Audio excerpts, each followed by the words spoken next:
conversation is addressed to these people instead of to you. It's a little bit that way in this session because I want some interaction between the panelists that we have up here. For full disclosure, I will be trying out in the future some platform systems and uses because I think that in my operation, inevitably we're going to have to use platforms for something. And the platforms that we've been using up to this date probably don't pass the OSHA smell test. And so we're going to try to upgrade a little bit and see what uses we can get. One thing that Georgine said years ago when he was giving one of his famous travelogues is an important thing when you're looking at a slideshow is to always ask the question, what's behind the camera? Because everybody always takes a picture of what looks best. Everyone always takes a picture of something that's working well. They don't take the other pictures most times because that's not what they're trying to illustrate. So with this group today, I want to talk about some of the failures that we have in implementing these technologies. What's the system and the decision-making to get things to a point where they can actually be called a system in our orchard? What you were looking at this morning, for the most part, was experimentation to see if someone thought that they could put a system together that was going to give them a beneficial end. So the question I would ask is, when do we take the system from one or two machines to the welding shop and end up with 10 or 12 of them in the orchard? At that point, you've decided and think you've proved the system works, and you replicate it. And I think we have some examples of that this morning.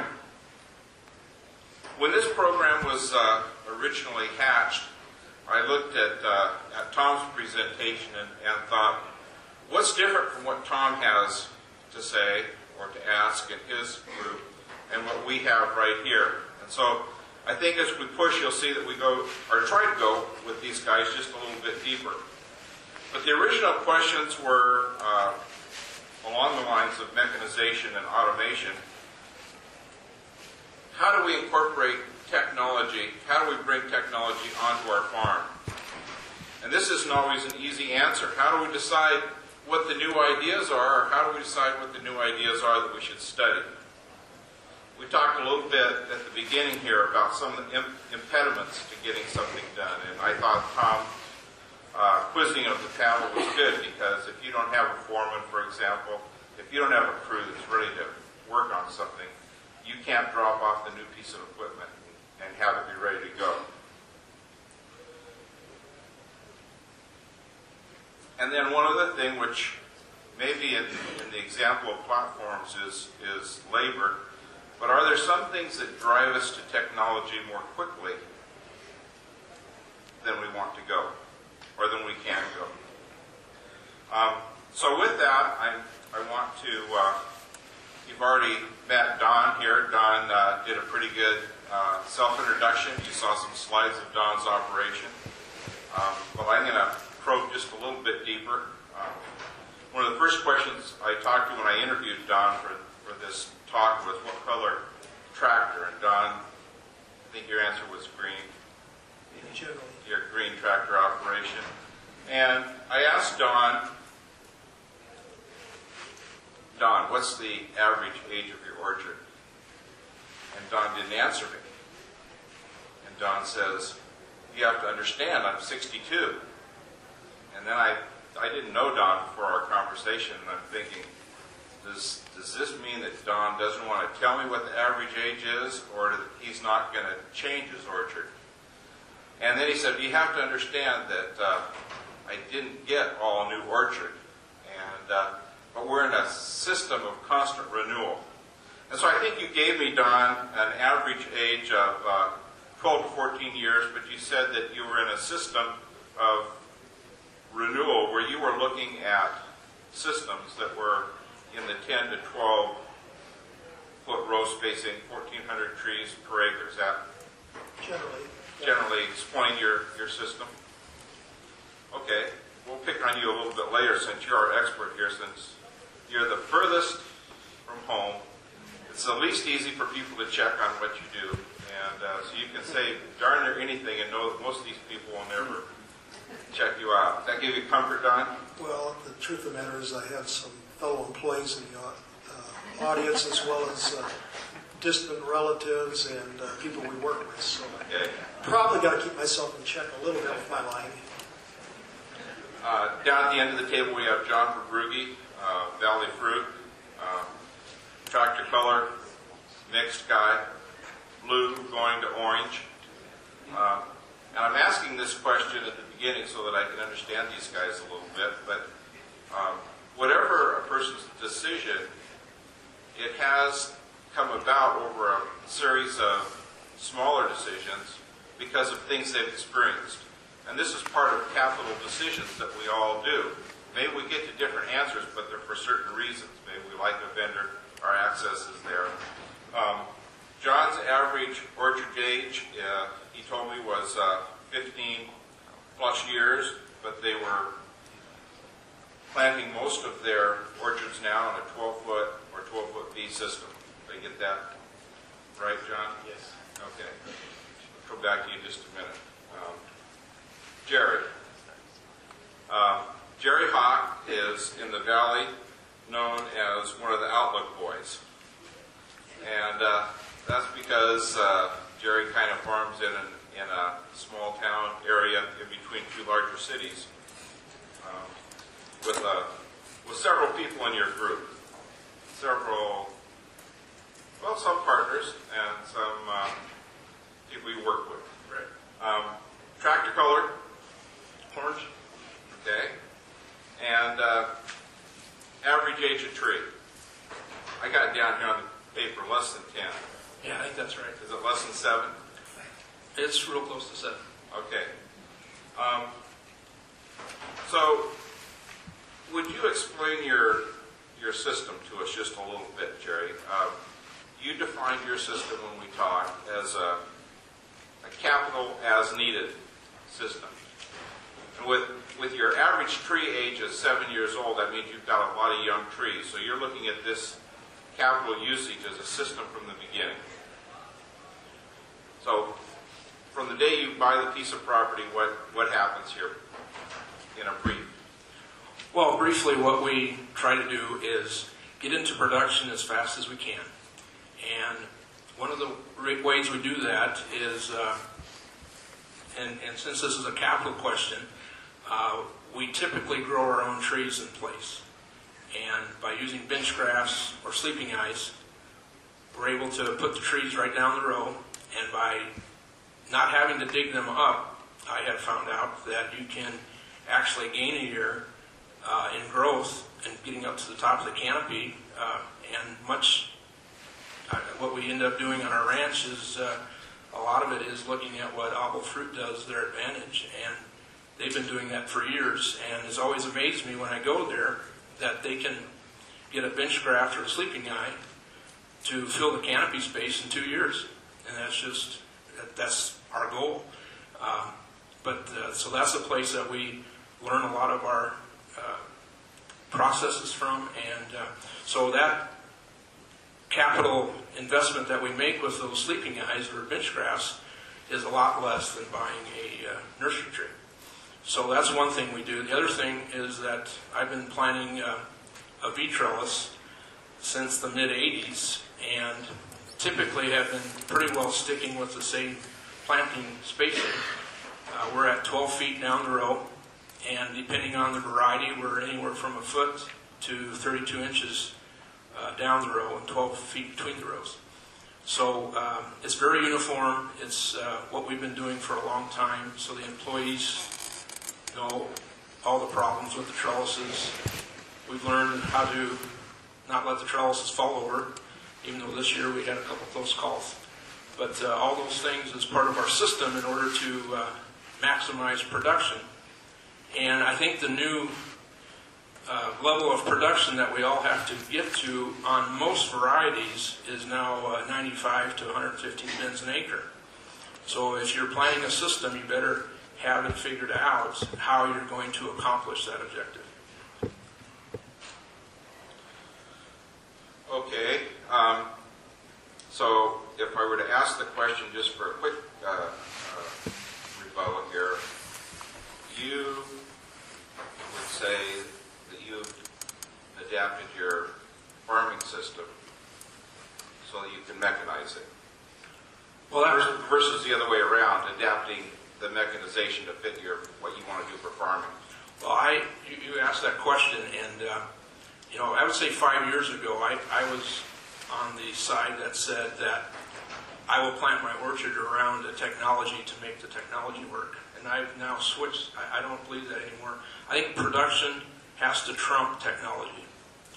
When you're picking 70 bins an acre, and then you jump up to 105 to 110, your cost per unit goes down more than what technology is going to save you in cost.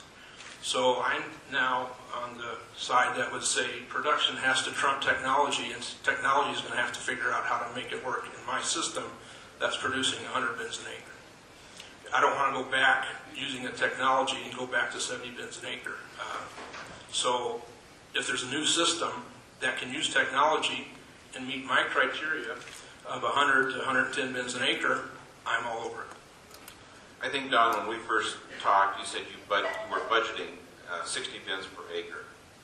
Are you guys seeing yields higher than that, or are you thinking that's the top that your systems have to operate under? No, we've picked substantially more than that, and look to, probably won't hit Jerry's levels, probably just aren't that capable, but I guess I agree with Jerry's analysis in total. I mean, it's, to a certain extent, we got to do things as cost effectively as we possibly can, but the real strategy, I think, that should drive our business is profit maximization. And generally, those two are somewhat mutually exclusive. And I think you got to design a system for the maximum pack boxes per acre, and that should be the driver of your business. So I see a little bit of a dilemma here. So if we're talking about 80 to 100 bins per acre, I see some difficulty in the harvest systems that we just talked about, because even if we pick those and we're doing 40 bins to the acre, that means, or 50 bins to the acre, that means those bins are stacked in that row so tight that you can barely walk between them. So I guess I'm going to go to John a little bit, give him a chance to weigh in here a little bit. Do you see in your operation platforms moving into these types of systems? Yeah, I always do. I mean, we've been experimenting with platforms. My dad's been doing it since when I was a little kid. I was climbing around on a platform he had, and it's now in the junkyard. We've implemented different kinds of platforms, and we're always looking at technology to pay its way. I'm not the kind that'll just implement something because it looks neat. I do like them, but it's got to pay its way. And I agree with Jerry that that technology and where we're going with these platforms, what we just saw in the meeting before, I believe is going to, as long as they can adapt and change, because our systems are adapting and changing based on the economics that surround us. That changes everything we do. So again, a little bit of full disclosure, I don't have one of those blocks that does 105. I don't have one that does 80.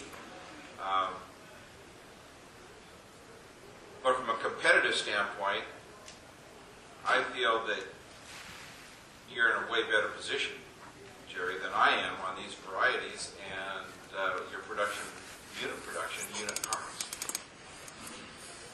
Well, part of the process of increasing your production, let me just step back. 7, 8, 9 years ago, I bought a couple platforms, and I had 4 gentlemen pruning about 300 acres of orchard just from the top of that platform, and then we would have crews go down and do the bottom. And as we went from that 75 to 100 bins an acre, we realized we had to change our pruning, and we had to be a lot more accurate, to the point where we're counting buds, much like the grape growers do, per tree or per liter. And we have targets now that we want to have on each block on how many buds per tree we want to have. Well, when you put people on a platform, it's a lot more difficult to get the uniformity needed in pruning to get to that level of 100 bins an acre. And what I've learned in the last 5 years is once your system is full, the canopy is full, pruning is the item that will most determine how well you have return bloom and how well you have production every year. And so our pruning cost per acre went up when we got rid of the platform, but our pruning cost per bin went down. So I'm spending more per acre to prune now than I did when I was using the platforms at a lower production level. So we're not using the platforms anymore to prune. We're using it for training. We'll use it for thinning on some of the older varieties that are under V trellises. But generally, my hours on the platform have probably dropped by 75%. So Jerry, how do you prune then? Well, we prune off the ladders, and if we have 1,400 trees an acre, we want about 140 buds on a tree, 160, and before pruning, a tree probably has 500 or 600, and so it's all detailed now. And while you're traveling on the ground at a self-propelled pace, it's just nearly impossible to do the level of pruning detail you need to get to that next level of production. So for the varieties that are size challenged, and we have many of those, we don't use the platform anymore. You actually have someone that comes behind the crew, Yeah, so checking bud count. right. So this is another oval thing that we've learned is buds per tree equals big apples per tree, and so another little sidetrack on that. Years ago, back in the late 80s, I tried blossom thinning on my galas to make bigger galas, and it would never work. And then when I would go to Oval, they would make it work every year. And I just came to the conclusion that it was the site. They had such a better site, and it just wasn't going to work at my place. But once you prune to the detail that Oval is and that I'm now doing, and then you blossom thin, suddenly you can grow big apples just about anywhere. I'm going to ask you that same question in a second, John, but first I want to just back up a half a step to you, Don.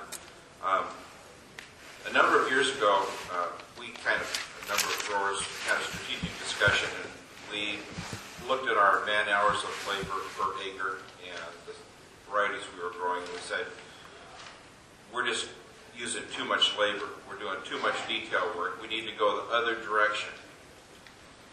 And then along came a whole series of varieties and training systems, and I look at my numbers today, and I wish I could get back to where I was when I made the decision I should go the other way. So could you speak to that maybe just a little bit, and also to what's your labor situation? Are you in a spot where you competitively draw a lot of people in if you made a decision that you needed more input, or are you driven to a system where you have to get labor efficiency through mechanization somehow? Oh, that's a whole lot to address here. Well, first of all, on the labor front, our part of the upper Midwest, there's multiple crops, so there's a fair amount of labor around. There's a large vegetable production area in one of the apple production areas in the state, and there's also hand-harvested blueberries, et cetera, and a nursery industry. So while you just can't draw on them at a moment's notice, there is, you make alliances and you pick up a labor force as you go along. So we're not horribly limited, although we're certainly concerned because it doesn't seem like there's a growing labor force out there. And you're right, we're getting a little more complicated in terms of how orchards have to be managed compared to what they were 10 years ago. So that's a definite concern, but I think it goes back to it's, you have to put in what you have to put in order to get the outcome. While you need to look for labor savings all along the way, the ultimate goal has to be, as Jerry stated here, you've got to have a target budget number of packed bins per acre in order to make it all work. While price is king in terms of return per acre, it's still it's packed units per acre that should be the overall driver of how we go about this. So now that I've gotten lost in thought here, what didn't I answer? That would be okay for a second, because you left off at one of John's favorite terms, and that's the sweet spot of production. We have to have the quality fruit, and we have to have the right amount of per acre to make this thing work. And so now I'm going to back up to the question I asked you about subscribing to this bud pruning theory a little bit. Yeah, we've been doing that ourselves for about 7 years, and it takes time. It's not something you just jump in one year and you think you got it all figured out, that you need 200 buds on that tree and you're set. It takes years of looking at how does that number correlate, that 200. Say if your trees come back and the guys count the trees, and you have to make sure they count the exact same trees every year. Because if you go count different trees, they get a different size tree, your numbers are all screwed up. So there's a big learning process in going through it. So you go back to the exact same 6 trees you do in every block. They come back with your numbers. We send in bud analysis. Some people do it themselves to see what percent of the buds are actually fruit buds. So then you take those two numbers, you pull them together, and then you can start looking at, okay, what did last year, the year before, what did that do as far as telling me that bins per acre correlated with that percentage and that number. And the thing that throws off that I shared with Jim is size. Sometimes you think you got it figured out. It's like, I'm going to pick 80 bins to the acre, and you have maybe a warm year where the fruit doesn't grow as well, and it just drops it down 10-20%, so your numbers can fluctuate. But some of our best crop estimating has been in December based on using these numbers. Better than when someone walks in the orchard, because as soon as somebody walks in the orchard, their passion and love for that fruit takes over reality. And they start looking at it and dreaming 80 bins to the acre, and it's not there. So what you want is realistic numbers. As being vertically integrated in a warehouse, we want to know as close as we can what we got.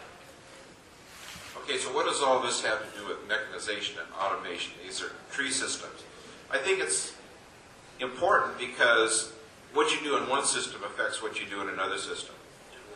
And so as you run a system that picks more bins, you've got different complications at harvest than a system that picks fewer bins. So what's your picking system look like, Jerry, on these? Maybe it changes a little bit by variety. Well, yeah, it does change by variety, but what I wrote down here to reflect on this one is, if you're going to be picking 25 or 30 bins and less per pass, you're doing a color pick, you're doing an early season pick, and you're only picking a few bins per acre. We've learned that if you have crews with bin trailers, you'll spend a lot less money per bin in harvest than if you lay out the empties out in the orchard. If you're picking 25 bins an acre, in my system, you have to walk 150 feet to fill up the bin. So that's just really expensive to do. And so by trial and error, we've kind of have teams of 5 with a bin trailer, especially with our Honeycrisp. This has been working really well. We'll just train little pods of 5 guys. One guy will be on the tractor, 4 guys picking, but the guy in the tractor has a picking bag, and he picks, and he's in charge of the crew. And he's also responsible to transport the empty bins on the bin trailer and the full bins back to the loading area. And what we've learned is, and it still surprises me to this day, is that when that trailer is moving down the row so the guys never have to walk very far to empty their bag, their efficiency went up 40%, even though they're still using ladders. And so I've been buying more bin trailers and more tractors to handle this, and so we're doing any time we go through the block and we're picking less than 30 bins an acre, we're doing it on bin trailers.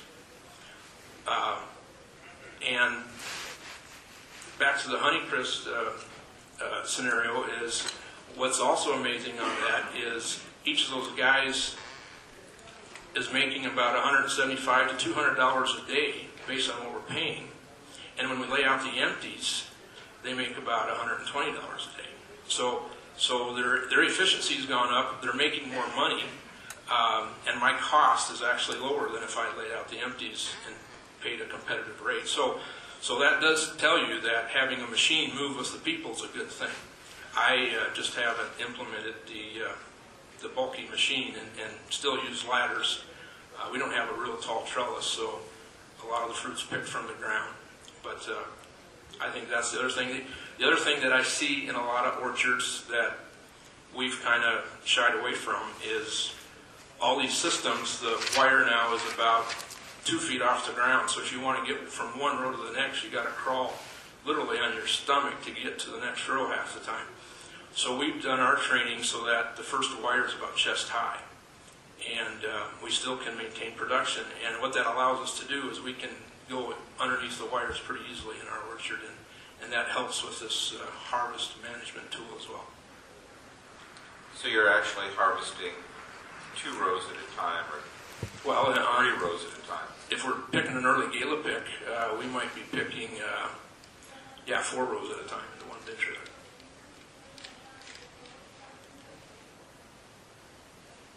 I'm thinking here, too. Okay.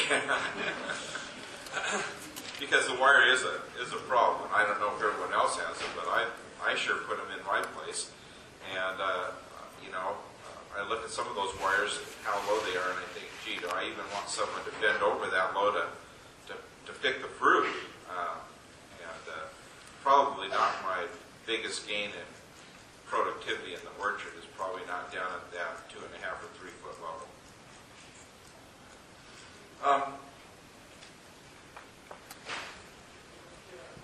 So it sounds like if I had to classify anyone here at the table, I'd probably say that none of you would say that you were a low-cost producer. You were high-output producers. Yeah. Don's shaking his head. He almost shook it the other way for a second there. Well, low cost on a year-on-year basis, it comes down to packed units per acre again.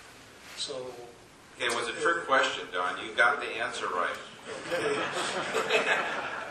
Right? It's a unit. I'm done then. It's a unit cost, right? Yeah. It's a packs per Right. issue. Probably nobody here is a low-cost producer per acre. That's not the goal. It's to control your cost per unit and maximize your return per unit.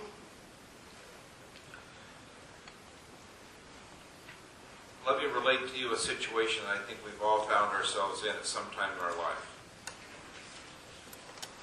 You're realizing that harvest is around the corner in the next day or so, and you realize, based on how many bins you have to pick in the next 2 weeks, how many bins you have to pick per day. And you look over at the parking lot, how many pickers you have ready to go, and that number doesn't match how many bins you have to pick in the next 2 weeks. So what's your strategy, Jerry? Well, that's always a tough one. Well, 2 things. I'm intrigued with the lights. You'd have to have a different crew, obviously, running at night, but that's something that we got to look at implementing on our systems. What we generally do is, when I plant an orchard, I like to have in any one location enough varieties, whether that be cherries, pears, and apples, all the different varieties of apples, like to have it so that we can hire a crew early in the spring and have enough work for them until the last apple is picked in November. And by doing that, the employee likes that. You're able to train a workforce much better.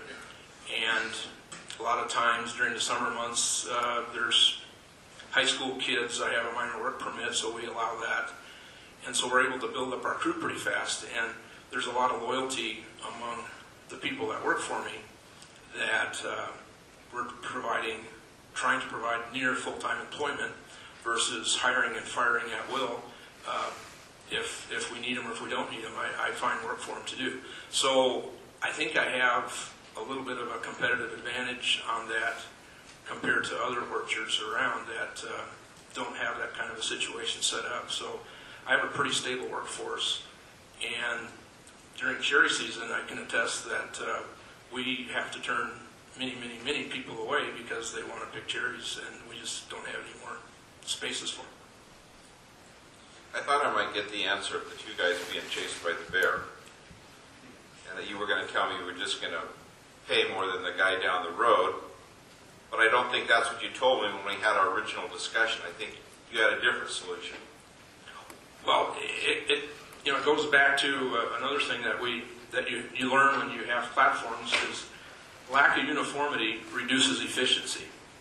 So when you have a canopy and there's spaces that are missing and trees that are missing or whatever the case may be, when you put people on a platform, you got some people not doing anything because they're going through a blank spot. You got the other side working like crazy because happens to be a heavy tree.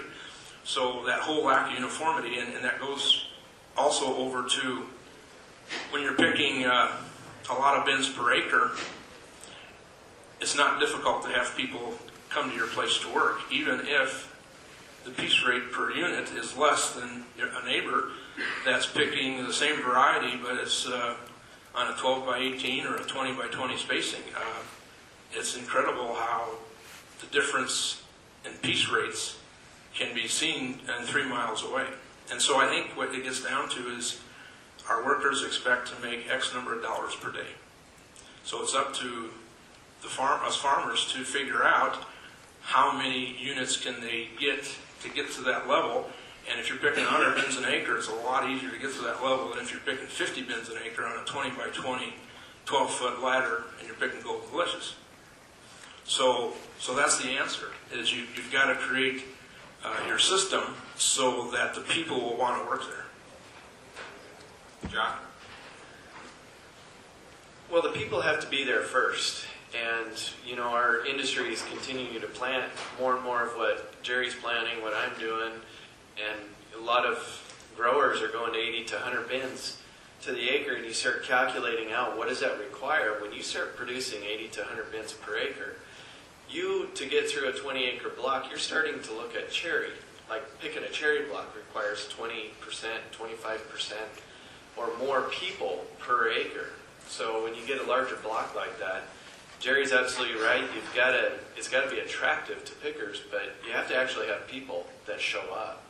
And so you do, and the economics are out there. You do have to have a competitive advantage in pricing over everybody else around you. And if you don't, the people are very technology savvy with their cell phones when they're sitting there in your pickup and you fill out your I-9W4 and they're on the phone. The guy down the street's $1 more. After you've shown that person you'd have a job for him all the way from cherry season till November 15th, and he's seen your entire ranch, and he drives off. And you try to explain to him that, you can make what you want to make that per day, and that doesn't seem to matter. It's the grass is always greener on the other side. It seems like what I run into down in the lower Yakima Valley, and I think every region, Michigan probably offers some different areas that work against it or work for it, and each of us battle our different economies that we work in as Wenatchee. Your location, if you're off the road, it's really hard to get people. If you are right on the road and you start picking cherries, guess what? You are pushing people away. But if you're way up on a hill and people got to drive 5 miles up and there's 5 help wanted signs by the time you get to your place, guess where they're going to stop first? Not yours, where you're picking the biggest crop you've ever picked. So the people have to be there, so you have to be able to get them. And, we've been doing H2A. It's just been a joy going through it, but, what choice do you have? Got little chuckles there. Yeah, the poster child for H2A. And, but you have to look at, your labor supply. What do you need? I mean, it's silly that we invest $20,000 to $30,000 an acre, and we wait for the sign on the side of the road to finish up what we've invested in. And we've got a lot of money sitting there that we've invested in. We need to pay off. You got to get that fruit picked on time. So it's important to have the people, and I think it's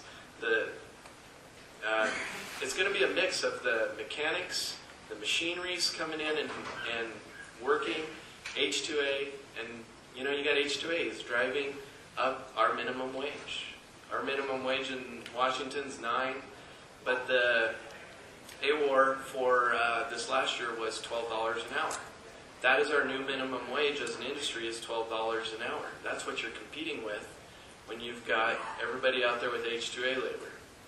So you have to be on a competitive with that price and also have the production. And other options like mechanical harvesting, I think, has got to be in the mix. Don, I think in the last panel you made a conversation that a note that I copied down here, and that had to do with what the picker really wants. So I'm going to ask, because the picker wants money. Well, they want more than that, but they want money. That's the sort of driving force. Yeah, I've seen them put up with a lot for the money, and I've seen them leave a really nice workplace because they didn't get the money.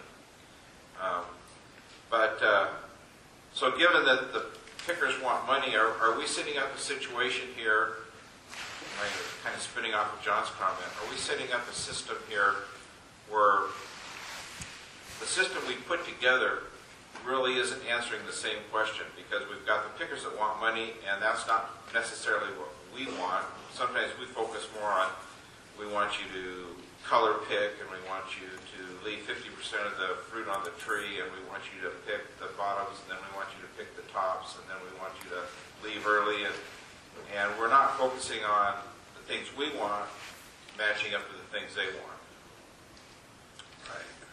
I was sitting here listening, and I was thinking, one of the big things I see that we all have a tendency to do, because we're in business and maybe it's the nature of people, but we oftentimes are penny wise and dollar foolish in the way we deal with labor, and we got to recognize what their goals are, and their goals have to be met in order to reach our goals. And you sit down and you look at your variety mix and what the harvest windows are and what adjustments you're going to make in those harvest windows to get it done. And, frankly, sometimes we're picking a little ahead of where we ought to be in gala season in order to finish before we're too late. And we forego color picking or leave fruit in the orchard that we probably economically should have gotten back. So I think it goes back to what we talk about at River Ridge, and that is being an employer of choice and being competitive in all respects that people are talking about up here in terms of productivity and the ability for people to make as much money as possible, and structure. This isn't universal, but I think it's fairly common in our part of the world. We pay into the season bonuses for people who stay through, and I think there's, as Jerry alluded to, there's a concerted effort to make sure that you've got a certain amount of labor need all the way through the season, so that you've got a certain level of production of labor available to you all the way through, and they're comfortable and they know that you're going to have the ability to deliver what they need, which is to make a certain amount of money every day. And along with that, I think there's a real need to understand the culture of the people that you're working with, or have people who work for you who do. there's just those respect things that don't cost a whole lot, but they're indicative of what kind of employer you are. And in some cases, that goes out the window when we're getting all hung up on the pennies and we end up foregoing the dollars. And, you know, some of those things are little things that, you know, as you said, people walk away from a great place to work and everything for reasons that it looks greater on the other side. But, you know, it's even little things like the housing you have and how, you know, I mean, frankly, what does it cost air conditioning units and so forth if you're in an area that it's really warm or Mike, who was up here on the last panel, talked, I overheard him yesterday say something to the effect that, you know, it was little things like they'd show them out in the orchard when they shut their machine down to take a break, it was completely dark out. So they brought work lights in and so forth. So, yeah, I mean, it's just those things that should be a natural part of the way we do business. So part of our job as growers, farmers, entrepreneurs is to evaluate systems, figure out what they're going to be, make sure they're going to work, and implement them. And whether it's Jerry's tractor and bin trailer with ladders, or whether it ends up being platforms, or it doesn't matter what it is, it's important for us to analyze them. And one thing keeps looming up in the back of my mind as I look at this, and some of the history of early time motion studies was that they sent people out to analyze what people were doing to see if they could make them more efficient. Well, every time they introduced the observer into the system, the people did a better and a better job. And the more scrutiny you gave them, and the more attaboys, try this, it's going to work, the better and better and better the people, the faster they worked. Of course, then when you left them on their own for 3 weeks, productivity went back to where it was before, more or less. So as we look at systems and try to make decisions, how do we factor in this type of system? I say that because I had a platform out this last year, and my guys were suckering and thinning on it. I've never seen my guys work so fast in their whole life. And I'm not sure that they could do it continually and still be alive. So that made me think of this. So how do we factor these things in as we bring in platforms, but as we bring anything into our system, you know, when it's new and exciting, it's one thing, but we're going to spend huge amounts of capital after you prove what you think is the first system. We're going to spend a lot of money spinning it up 8 or 10 or 12 times, whether it's platforms or whether it's bin trailers or whatever. As soon as we think it works, we're going to buy a bunch more of them. So we're the guys in analyzing this. How do we factor all this in? Well, one thing that we always did when we did use platforms and bin trailers, etc., is always use incentive-based pay. Don't pay by the hour. So that right there is just a very easy way to reward those employees that are going above and beyond and working fast. So I try to evaluate each of my different ranches by how many dollars of labor per acre are done by hours and how many are done by piece rate. And, you know, and I kind of have my criteria of where it needs to be. And so that's it's a good way to evaluate a foreman. It's a really good way to evaluate a ranch. It's really a good way to evaluate your management style. If half of your dollars is by the hour, you're leaving a lot of efficiencies on the table. Either one of the other two want to? Yeah, Jerry, that's a great point. I think the other issue here is it's not always, I mean, I think it's said by a lot of people, but it's not always prudent to be the first one in, but certainly don't want to be the last one in. But if you're on the leading edge, you've got to be a bit cautious in terms of what you see, because time is kind of a great leveler, and sometimes it takes a little while to let all those things sort out. we do somewhat similar to what Jerry's talking about, in that each row we've got a tree count and so forth, and whether it's painting trunks or tying, tree training and so forth, it's a piece rate, and it works great for the employee, works great for the employer. So it gives you a better tool to evaluate than picking a particular point in time and making those judgments. And the spotlight's on, and I mean, just on the harvester, we saw the same things. We had lots of people who, it's the middle of the night, you've got lights all over the place, and we're on somewhat of a main road in the Fruit Ridge area in a couple of orchards, so people would see us out there and they'd stop in. And it seemed to me like the harvest crew really enjoyed the fact that everybody was paying attention and they were really kicking butt and getting it done. And about midnight, I suspect it wasn't fatigue that set in. It was because I'd stop out sometimes at midnight, and just lack of paying as much attention. You can answer that if you want, John, but do you have something on that topic? Yeah, it's important to evaluate the technology you're doing or whatever you're doing. You got to look at each block on an individual basis if you're looking at your orchard. And everything you do all in a one big lump, there could be something you're really subsidizing over here that would actually be better maybe as dirt and not doing what you're doing than just when you look at your blocks on an individual basis. When we did the picking machine for about 2 years, we ran separate lot numbers so that we could compare the fruit quality that it was picking as compared to what our regular pickers were doing, and based our evaluation. Do we purchase this machine even though we're finding more bruising on it? Does the economics of everything that comes with it outlay that? And it's the same way if you're implementing a platform. And you get into a struggle with groups working. I agree 100%. You got to pay piece rates. They would rather work piece rates. When you try to pay out by the hour, they'll actually leave sometimes, especially if you're harvesting.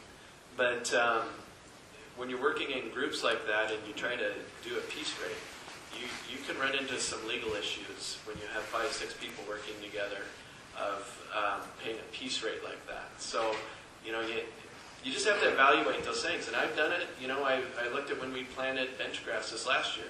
Was it cheaper to do it with a machine or was it cheaper to do it by hand? And I evaluated it and looked at it and said, okay.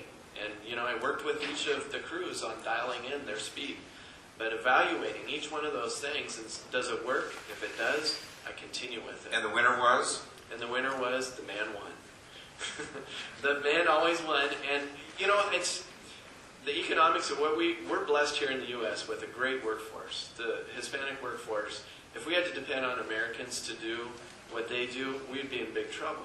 We would be looking at doing a lot of the things they do in Italy. And it just depends on your workforce. And we've got great people that they're hardworking people. They want to make good money, and their drive is there. And that really makes a lot of our opportunities really great in this country because it's so close, too. Evan, one other area that we need to kind of jump to, and it's not a big jump, but people have asked me about technology in the United States. And I tell them that our advantage is that we have infrastructure, deep infrastructure and access to technology. And that gives us an advantage because we can adapt things quickly. So I'm going to ask in just a second what things we should be adapting to our farms. And I have one example that's the easiest example. Communication has always been a big problem on our farm. And we have a whole fleet of radios that we use. But now I can talk to any one of my pickers because every one of them carries a cell phone. And I never could have anticipated that the communication was going to change that quickly and that I wasn't going to have to invest a lot of capital to do it. So that's like the easy example here of infrastructure aiding our operations. What other things would you hope for, or what other areas should we strive? Labor's driven us into mechanization for harvest, but what other areas should we strive to bring mechanization or automation to our organizations? One of the things we've done is barcode scanning with our employees, because we've ran into several situations where we've had employees making fake employees. When you've got different groups working during harvest, you got large groups of people. You don't know every single person out there. And so we've ran into that situation. I know other companies have, and through the barcode scanning eliminates some of those potential issues of scamming you, basically. And they can get, on some cherry pickers are getting $700 to $800 a week or more. It adds up really quick. And so there's a piece of technology that I know a lot of farmers have had a tough time with barcode scanning, and it's taken us 10 years to get our guys comfortable with it. And we just started a new system a couple of years ago. But it helps with cost, evaluating what you're doing, and also less of that temptation for them to have fake employees out there. That's one thing that we've been doing that's been helpful for us. And I think it's helpful for a lot of growers. They're just scared that it won't work out in the orchards, and it does. It's really easy. You can download barcode scanners on your phone. We just recently, this harvest season, went to a similar type of system, and it also kind of downstream allows you to judge what you got coming in on a particular day in relationship to what you thought you were going to do, and so forth. But just looking down the road, this seems a bit pie in the sky, but I'm not so sure that it is. When we just saw the gentleman from New Zealand talking about harvest technology that they're developing, the bin dog or whatever it was that operates without a physical operator. That's entirely possible that they will be doing that in terms of spraying in the future, and I think we'll be doing some prescriptive spraying as opposed to whole tree spraying that we're currently doing. I think a number of those things are going to come into play, and some of it driven by the ability to determine what volume of fruit you picked out of a particular GPS coordinate, and that the things that have come into row crop culture are going to come into tree fruit production, I think, as we go along here. And very likely it'll happen as fast as that cell phone technology, although I guess I really think about the cell phones. I always wonder, 30 years old. I always wonder in the middle of the night how many rows my sprayer guy skipped when he went back out and started spraying again. And that's a perfect GPS application. Jerry? Well, an example is, we can all have fancy water, soil moisture probes, but even though you implement that technology, nothing's going to replace an auger and your hand. And if you just rely on technology from your office to tell you when you should be irrigating and when you shouldn't, you have mistakes happen. So technology is great. You need to implement it, but you have to have yourself, or if you don't have the time to do that, you're going to have trained employees that will carry a soil auger in the back of their pickup and actually use it, 5 times a week. So some of those things, will we ever throw away the soil auger? I hope not, because that soil auger makes you a lot of money, or inversely costs you a lot of money if you don't use it.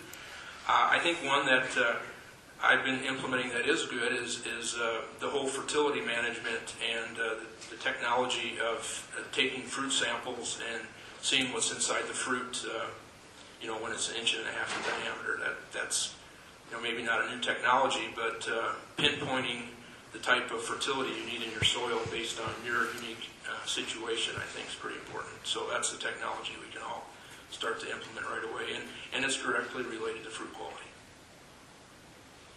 I was going to add one thing that, I shared with you when we were discussing this, that being able to sort fruit out in the orchard before it comes in, I think is a very valuable asset to the industry of being able for a warehouse or a sales desk to know what's coming into it, what's sitting in all those CA rooms, instead of, oh, we got a bunch of teens and quarts in here. They kind of know by looking at it, but if there's an able on the picking technology able to evaluate those things, and so they have a list in front of them and they can actually pack the way they should pack instead of opening up the door and you're kind of committed to packing whatever's in those bins, that you can market better that way, knowing what you have coming in. So I really think there's a big value for doing that on these harvesting machines out in the orchard, moving our packing lines almost out to the orchard, and also eliminating, if you can eliminate, say, 10% of your colts, to drive a truck all the way from Royal City down to Wapata, what that costs. And when it drives through the facility, it gets drenched and then loaded and then put into a CA room for 4 or 5 months, adds up. And so if you take that 10% of stuff that should never go across the packing line, that just pays off that picking machine probably in less than a year. I don't know about you guys, but my dance card's all filled up, and I don't have oftentimes enough time in my day to evaluate all the new things that I might think I might want to use on the farm. How do you guys delegate this to other people? Because this is like, you don't know if it's going to work or not. So how much time do you want the rest of your staff to spend figuring out whether something's going to work for you in your operation? Well, that's kind of a loaded question, but I think how I want to approach that is go back to 2 industry leaders. I remember when I first started farming, Grady Abel told me many times when I would see him, he would say, don't worry about what you spend growing a tree. Grow the tree as fast as you can. Cost is not a factor. And so when you talk about budgets and all that, that comment is, don't worry about what it costs. Grow the tree as fast as you can and fill the space. So you don't worry about the costs. You don't worry about if you have to implement a technology to get the tree to grow, do it. Cost is not a factor. Another person, Fred Plath, always used to tell me, he said, production will cover a lot of your mistakes and always be in the top 10% of the pool, and you'll never have to worry about anything. So are there uses of technology to accomplish those 2 things? Well, there might be, but if you implement those 2 comments, you'll be a successful fruit farmer. I think that's a good spot to stop. Any questions for these guys? If there's no burning question, they'll be up front here a little bit. You can ask them personally. Thanks a lot. Karen, do you have anything for the group?